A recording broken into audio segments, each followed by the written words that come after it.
Psicologia do desenvolvimento.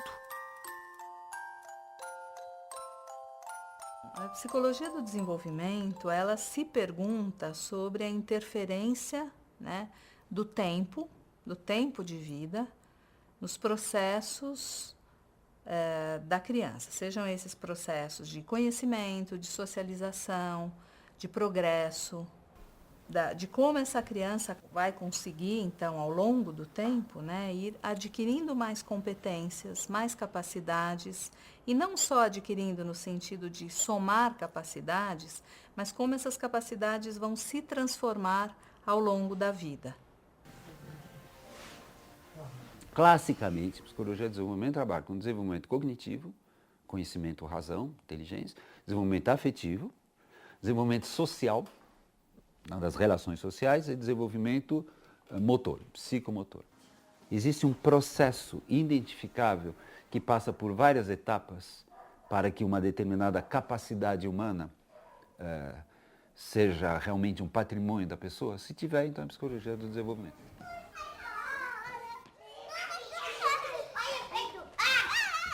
Então, eu acho que a melhor maneira da gente pensar a psicologia do desenvolvimento é como uma área de conhecimento que se preocupa com essas mudanças ao longo da vida e que se interessa, né, por estudar que fatores, né, promovem essas mudanças. Não quero. Não quero. Vamos lavar a mão para tomar café? Vamos lavar a mão para tomar café. Todo mundo. Poderia-se dizer que a psicologia do desenvolvimento é uma espécie de embriogênese da psique. Né? Se você pegar a embriogênese, né, que estuda desde a concepção e a evolução do feto, a psicologia do desenvolvimento tem a mesma pergunta, só que do ponto de vista da psicologia, do mental.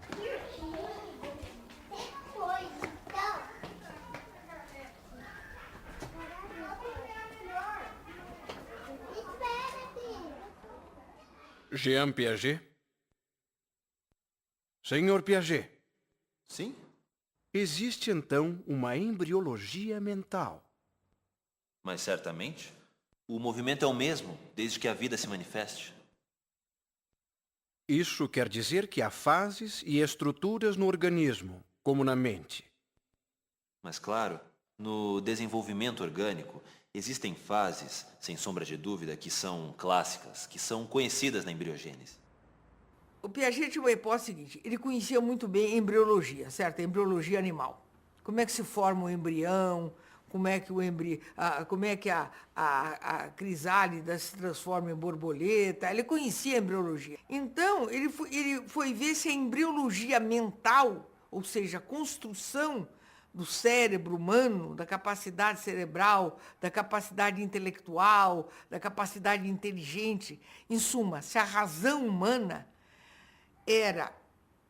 tinha uma embriologia análoga à embriologia dos ciprestes e dos moluscos alpinos. Por isso é que ele chama de embriologia mental. Como no exemplo do feto que se desenvolve. Certamente. E as fases embriológicas são sequenciais, no sentido de que cada uma é necessária ao aparecimento da seguinte e supõe a precedente. Sendo assim, não se pode simplesmente saltar uma etapa. Pois bem, isto eu creio que nós encontramos nas fases do desenvolvimento das funções cognitivas da inteligência. Do pensamento. Do pensamento.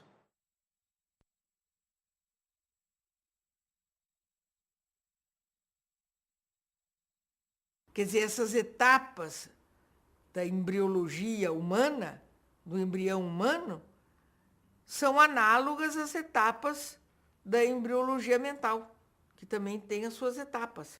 Interessante que a teoria do Piaget é totalmente falseável, porque bastaria que você encontrasse uma única pessoa no mundo, não precisava ser um grupo, não, uma única, que tivesse o raciocínio abstrato sem ter tido o concreto.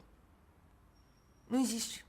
Então, as etapas, elas têm que se seguirem umas às outras.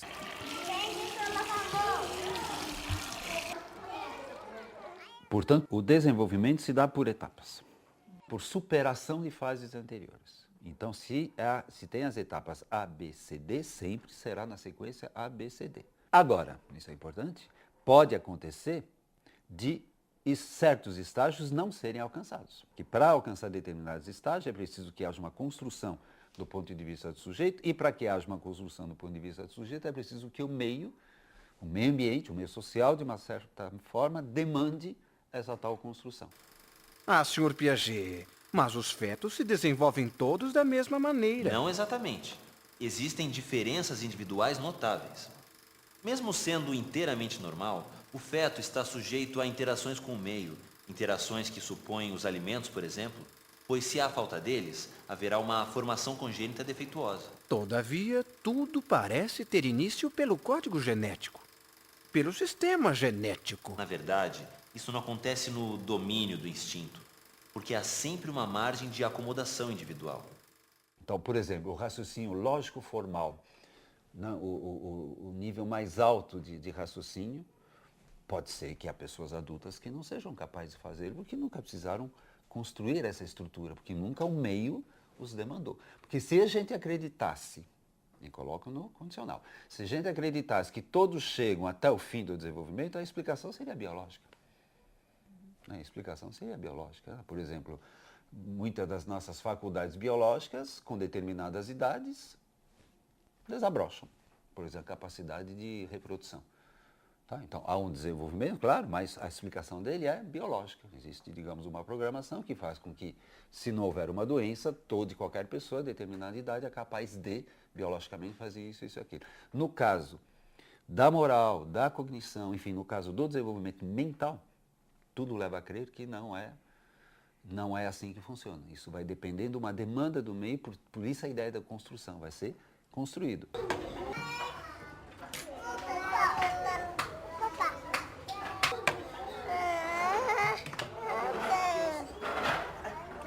Quer dizer, a razão, que ele chamou de preferência de inteligência, a cognição, é algo que é construído. Construído como? Na troca do organismo com o meio. Não é que se desenvolva independentemente do meio. Tem que haver essa troca, senão não há construção. Dito está, a psicologia do desenvolvimento tem a ambição de identificar etapas do processo de construção das capacidades humanas. Construção na interação com o meio.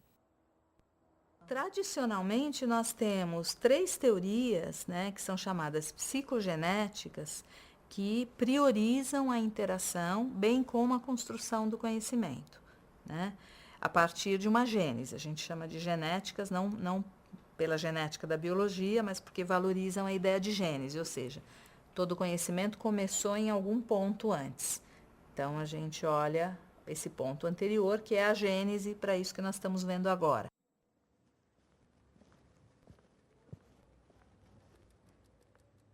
Fez bom passeio, Sr. Piaget? Excelente. Então, Sr. Piaget, me parece que essa palavra genética confunde um pouco, não? A palavra usada na expressão psicologia genética foi introduzida pelos psicólogos muito antes que os biólogos a empregassem em um sentido mais restrito. Nessa linguagem atual dos biólogos, a genética refere-se exclusivamente aos mecanismos de hereditariedade, em oposição aos processos embriogenéticos ou ontogenéticos. Pelo contrário, a expressão psicologia genética se refere ao desenvolvimento individual, a ontogenia. As 3 teorias psicogenéticas são as teorias de Piaget, Vygotsky e Vallon. Os 3 são chamados interacionistas e construtivistas porque valorizaram esses 2 princípios, né? Que nada acontece sem a interação e não há nada que não passe por uma construção que tenha tido uma gênese, né? Agora, o que diferencia basicamente esses 3, né, é o tipo de mediação que eles vão utilizar para falar de interação. Então, a gente pega o Piaget, né, que acho que é o nosso foco principal aqui. Para Piaget, a mediação é a ação da criança. Esse bebê age, né? Então, é essa atividade física no início, bem sensorial, motora, né? Depois vai ser uma atividade mental. Senhor Piaget, a ação mediando a interação? Não entendo. Claro, a criança encontra o objeto e se desequilibra, porque sente a necessidade de manipulá-lo. E dessa manipulação nasce uma pergunta ou um problema.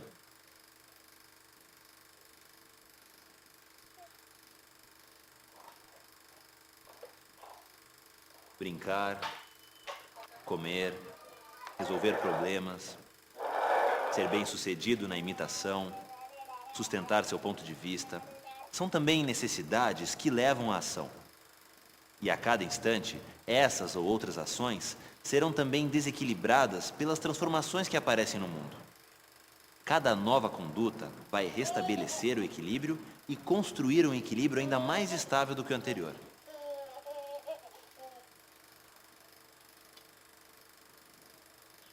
Essa que é a troca do organismo com o meio. Ninguém está ensinando, ela está fazendo por experiência própria. Porque a criança é levada a isso. Ela é levada. Não é só a nossa criança, a criança do Japão, a criança da China, a criança do interior. As experiências infantis são sempre as mesmas. Desculpe-me. E você? Quem é? Vygotsky. Lev Semenovich Vygotsky. Se a gente pega o Vygotsky, ele vai trabalhar bastante a mediação da cultura, por exemplo, né? As ferramentas culturais que estão interferindo na interação. A mediação pela cultura. Sim, o aprendizado desperta vários processos internos de desenvolvimento que são capazes de operar somente quando a criança interage com pessoas em seu ambiente e quando em cooperação com seus companheiros. Uma vez internalizados, esses processos tornam-se parte das aquisições do desenvolvimento independente da criança. Assim, o aprendizado é um aspecto necessário e universal do processo de desenvolvimento das funções psicológicas culturalmente organizadas e especificamente humanas. Um aspecto essencial do aprendizado é o fato dele criar a zona de desenvolvimento proximal. Zona de desenvolvimento proximal, camarada Vygotsky? Sim, está no livro Formação Social da Mente. Não é aqui o momento de enveredar para a zona de desenvolvimento proximal. Ao terceiro interacionista, o médico francês Henri Paul Vallon. Vallon vai dizer que antes da inteligência se configurar, né, como estruturante dos conhecimentos, né, como essa estruturadora dos conhecimentos, as emoções é que fazem isso. As emoções estruturam até as primeiras cognições para Vallon. As emoções podem ser consideradas, sem dúvida, como a origem da consciência. Essas emoções, que são a exteriorização da afetividade, provocam mudanças na inteligência e impulsionam o desenvolvimento mental. Em tempo. Voltemos ao centro da nossa narrativa. A psicologia do desenvolvimento por Piaget. Ele disse há pouco: cada nova conduta vai restabelecer o equilíbrio e construir um equilíbrio ainda mais estável do que o anterior. Para ele, a lógica do desenvolvimento é a busca do equilíbrio. Equilíbrio implica adaptação. Então, se as pessoas desenvolvem determinadas habilidades, competências, formas de pensar, é porque o meio desencadeia a necessidade de criar essas formas para dar conta do meio, portanto, para se adaptar. Quanto que é o preço à vista do telefone? R$89. Não coloque. Quantas vezes eu posso pagar o telefone? 3 vezes. Qual é o valor da parcela do telefone? Cadê? 34. R$34. Eu vou pagar 3 de 34. Vai dar quanto? 102. Eles disseram que se pagar 3 parcelas de 34 vai dar 102, tá certo? A criança se equilibrou, certo? Mas ela, para conseguir esse equilíbrio, ela agiu muito.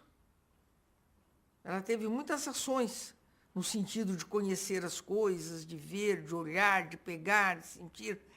Essas ações transformaram o seu cérebro, ampliaram a sua capacidade cerebral de percepção, de visão.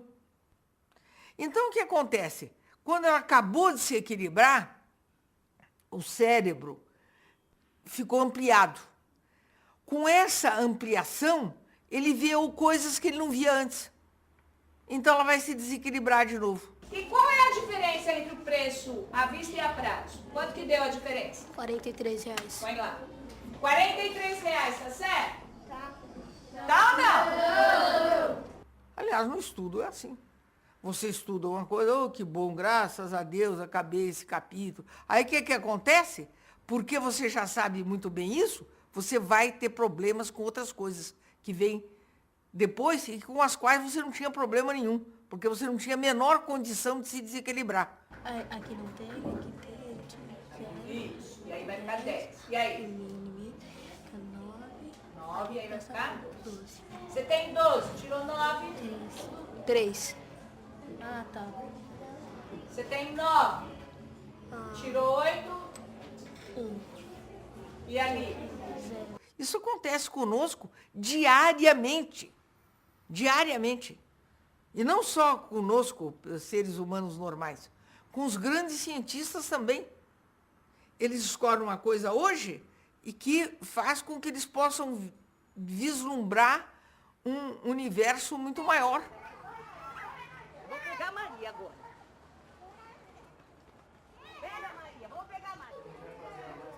O indivíduo, né, quando nasce e entra em contato com o mundo, ele quer conhecer o mundo, o que não acontece com o molusco alpino, não acontece com o cipreste, não acontece com a lesma.